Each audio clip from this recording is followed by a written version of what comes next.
Disa prindër të rinjve që ndërruan jetë në zjarrin në të ashtu quajtërën Kabaret Puls në Koçan u takuan sot me drejtorin e Institutit të Mjekësisë Ligjore Aleksandar Stankov. Në deklaratë për media pas takimit thanë se kishin marrë konfirmim se instituti kishte kryer analiza toksikologjike, por se do duhej të prisnin që rezultatet të prezantohen në gjyqin që po zhvillohet për këtë rast.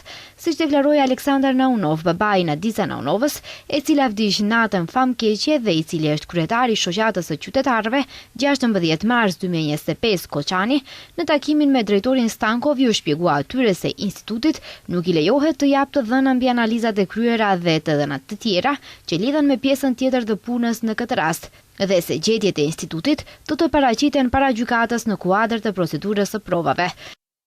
Направен сите токсиколошки материали. Ne i kërkuam mjekësisë ligjore të na zbulonte nëse ishin bërë të gjitha analizat toksikologjike për të gjithë fëmijët tanë të ndjerë. Nuk na u dha përgjigje. Kështu që ne u desh të vinim sepse kishim dhënë një afat prej 3 ditësh. Kur erdhëm, na shpjeguan se gjithçka i ishte dhënë prokurorisë, se ishin bërë të gjitha analizat toksikologjike dhe se duhet të presim ekspertizën në gjykatë për të dhënë detaje. E njëjta gjë u tha dhe nga drejtori i Institutit të Mjekësisë Ligjore Aleksandar Stankov, se gjithçka që u kërkua nga instituti pas ngjarjes tragjike ishte përfunduar dhe se provat do të prezantoheshin publikisht gjatë seancave gjyqësore.